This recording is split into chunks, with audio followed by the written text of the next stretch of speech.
Good morning students. आज हम discuss करेंगे ideal and non ideal solution क्या होते हैं।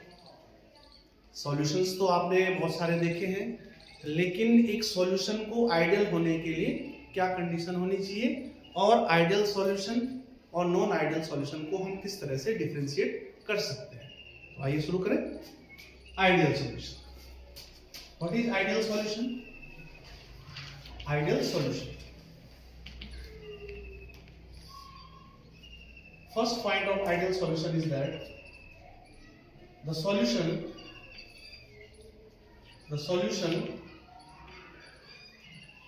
which obeys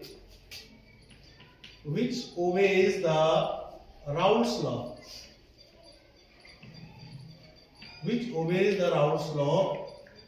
at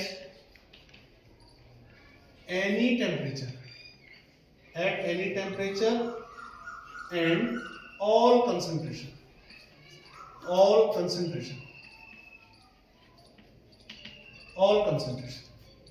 जो सॉल्यूशन राउल्ट्स लॉ को फॉलो करेगा और किसी भी टेम्परेचर पे और ऑल कंसंट्रेशन पे, that is called ideal solution. उस सॉल्यूशन को हम बोलेंगे आइडियल सॉल्यूशन। आप जानते हैं कि आइडियल सॉल्यूशन क्या है। राउल्ट्स लॉ क्या है? राउल्ट्स लॉ है आपका पी ए इक्वल्स टू में होता है आपका पी नॉट ए इंटू में X B, and P B equals to में होता है आपका पी नॉट बी और इंटू में X B. This is Raoult's law. तो जो भी सॉल्यूशन राउल्ट्स लॉ को किसी भी कंसंट्रेशन पे फॉलो करेगा वो सॉल्यूशन क्या कहलाएगा? आपका आइडियल सॉल्यूशन है।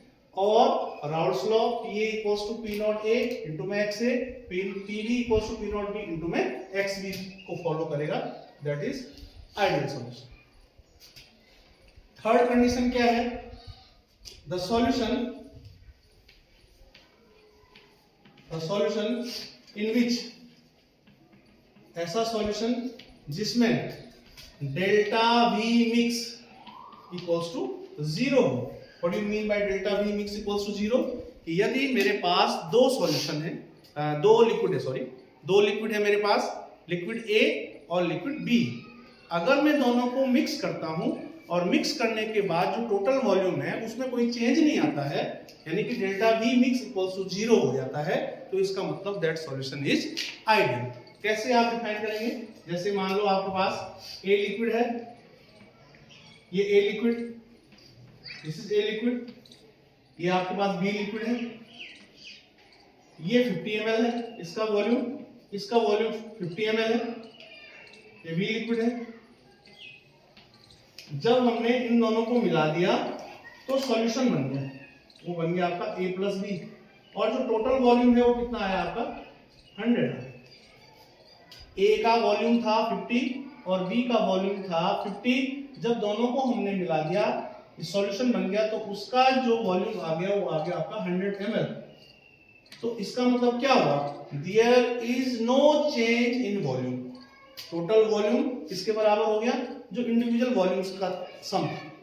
तो यहाँ पे वॉल्यूम में कोई भी चेंज नहीं आया। तो जहां पर वॉल्यूम में कोई भी चेंज नहीं आता है मिक्स करने से पहले और मिक्स करने के बाद, तो इसका मतलब the solution in which delta V mix equals to zero, solution is ideal.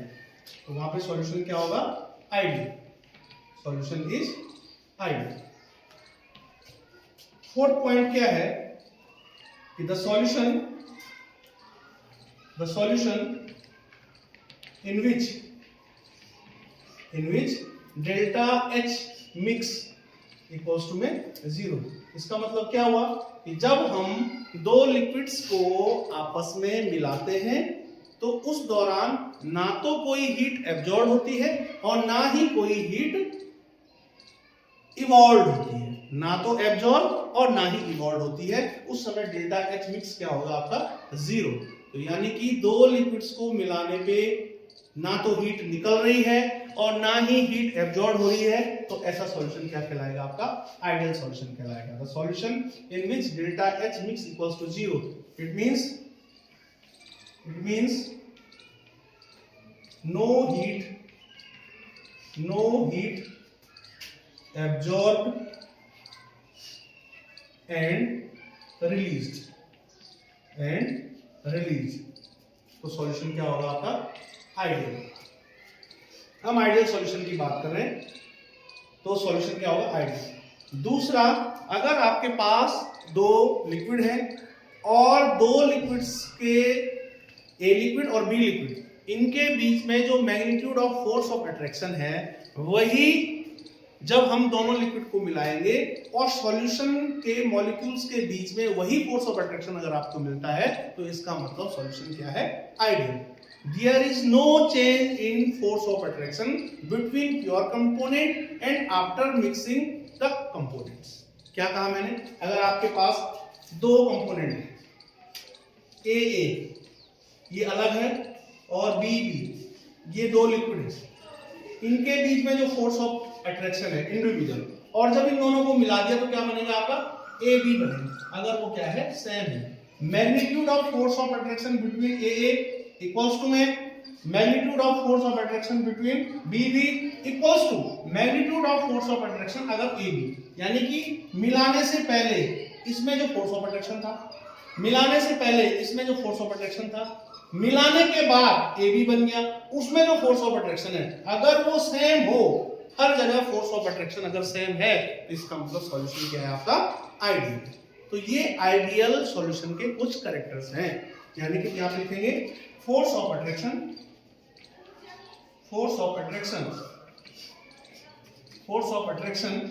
Between pure component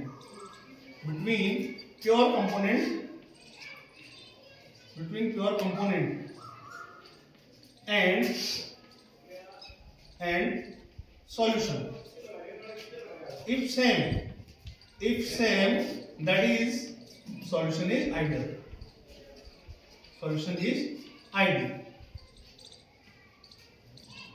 पांच प्रॉपर्टी होगी। इसके अलावा छठी जो प्रॉपर्टी है, अगर दो कंपोनेंट आपने ले रखे हैं तो they should not chemically react with each other, तभी सॉल्यूशन क्या माना जाएगा? आइडियल माना जाएगा। अगर आपने दो सॉल्यूशन लिए हैं, दो लिक्विड लिए हैं और दोनों लिक्विड आपस में केमिकली रिएक्ट नहीं होते हैं, तभी सॉल्यूशन क्या माना जाएगा? आइडियल माना जाएगा। अगर वे रिएक्ट करते हैं तो that solution is not ideal but that is non ideal solution. दूसरा, जो सॉल्यूट आप ले रहे हो that is not should be dissociated, उसको डिसोसिएट नहीं होना होगा। अगर सॉल्यूट डिसोसिएट होता है तो इसका मतलब क्या है? जो सॉल्यूशन बनेगा दैट इज नॉट आइडियल। और अगर आइडियल चाहिए तो सॉल्यूट कभी भी डिसोसिएट नहीं होगा। There is no dissociation of solute during ideality. तो दीज आर द पॉइंट्स कि कब कौन सा सॉल्यूशन आइडियल होगा। क्या बताया मैंने? Solution which obey Raoult's law, Pa equals to P not A into में X A, वो सॉल्यूशन आइडियल होगा और कंसंट्रेशन पे लागू होगा। Solution in which delta V mix equals to 0 ideal होगा। The solution in which delta H mix equals to 0, no heat absorbed or released, solution क्या होगा? आइडियल होगा। अगर magnitude of force of attraction between pure component and in solution अगर same है तो solution should be ideal. There is no association, no dissociation of solute particle is there, तो तब भी क्या होगा? सॉल्यूशन आइडियल होगा। और बहुत अगर पतला सॉल्यूशन है, वेरी डाइल्यूट सॉल्यूशन अगर है जिसमें कि सॉल्यूट की अमाउंट बहुत ही कम है, तो that solution is also ideal. तो ये आपने समझा कि आइडियल सॉल्यूशन क्या होता है। अगर हम राउल्स लॉ को फॉलो करें, राउल्स लॉ को फॉलो करते हुए अगर हम ग्राफ खींचे, ग्राफ किसके बीच खींचते हैं हम? मोल फ्रैक्शन और वेपर प्रेशर के बीच जब हम ग्राफ खींचते हैं राउल्स लॉ के अकॉर्डिंग, क्या है? Pa equals to P not A into में XA। मैंने कहा था P not A is the vapour pressure of pure solvent. अगर इसको ऑलमोस्ट कांस्टेंट मान लें तो उस समय Pa डायरेक्टली प्रोपोर्शनल टू क्या हो जाएगा? XA। तो हम जब इसमें ग्राफ खींचते हैं, ये ग्राफ खींचेंगे, ये ग्राफ खींचा, ये देखो ग्राफ,